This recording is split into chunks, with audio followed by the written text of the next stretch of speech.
హల్లెలూయా. మీ అందరికి good Friday శుభాకాంక్షలు. Good Friday అంటే మంచి శుక్రవారం, శుభ శుక్రవారం. గుడ్ ఫ్రైడే అంటే యేసు మరణించిన రోజు. యేసు మరణించిన రోజు ఎందుకు మరణించిన రోజు అంటుంది? ఎందుకంటే మన పాపాలకు బలిగా, మన శాపాలకు బలిగా ఆయన నరకం నుంచి తప్పించి పర్లోక రాజ్యం చేర్చడానికి తనకు తానే పాప పరిహారార్థ బలిగా యేసయ్య శిలువ మీద మరణించాడు. యేసయ్య ఎందుకు మరణించాడు చాలా మందికి తెలియదు. యేసయ్య నీ కోసం, నా కోసం, ఈ లోకంలో ఉన్న అందరి కోసం యేసయ్య మరణించాడు. మన ఆత్మకు మరణం లేకుండా యేసయ్య మరణం గెలిచి మనకు నిత్య జీవాన్ని ఇచ్చాడు. యేసయ్య మరణం గెలిచి మనకు నిత్య జీవాన్ని ఇచ్చాడు. యేసయ్య శిలువ పలికిన 7 మాటలు. 1వ మాట, తండ్రి వీరేం చేస్తున్నారు వీరికి తెలియదు కనుక వీరిని క్షమించిన. తిట్టినా, కొద్దలతో కొట్టినా, హింసించిన యేసయ్య మనల్ని క్షమించాడు. యేసయ్య మనల్ని క్షమించాడు. యేసయ్య శిలువ పలికిన 2వ మాట, నేడు నీవు నాతో కూడా పరదేశంలో ముందుకు. నేడు నీవు నాతో పరదేశంలో ముందుకు.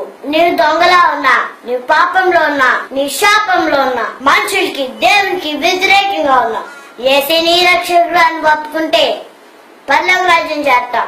యేసయ్య శిలువ పలికిన 3వ మాట, అమ్మా ఇదిగో నీ కుమార్తె, ఇదిగో నీ తల్లి. నీ శోధనలో ఉన్నా, నీ వేదనలో ఉన్నా, నీ కష్టంలో ఉన్నా, నీవు నష్టంలో ఉన్నా, అందరూ నేను వదిలేసి వెళ్ళిపోయినా యేసయ్య నీ గురించి బాధ్యత తీసుకుంటాడు. యేసయ్య శిలువ పలికిన 4వ మాట, నా దేవా నా దేవా నన్నెందుకు చేయి విడిచితివి.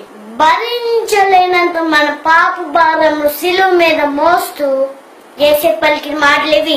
యేసయ్య శిలువ పలికిన 5వ మాట, నేను దప్పికొంచున్నాను. యేసయ్య నశించిపోతున్న ఆత్మల కోసం దప్పికొంచున్నాడు. ఆయన దప్పికి తీర్చాలి. అనేక మందికి శిలువ సువార్త ప్రకటించాలి. అనేక మందికి శిలువ సువార్త ప్రకటించాలి. యేసయ్య శిలువ పలికిన 6వ మాట, సమాప్తమైనది. పాపులు పరలోకం చేర్చడానికి మార్గం స్వరాలు చేసి యేసయ్య లోకంకి వచ్చిన పనిని సమాప్తం చేశాడు. యేసయ్య శిలువ పలికిన 7వ మాట, తండ్రి నీ చేతికి నా ఆత్మను అప్పగించుకొంచున్నాను. యేసయ్య మన కోసం శిలువ చేసిన ప్రాణ త్యాగాన్ని మనం విలువిద్దాం. యేసులో జీవిద్దాం. వాక్యం సరిగ్గా నడుద్దాం. సువార్తను చాటిద్దాం.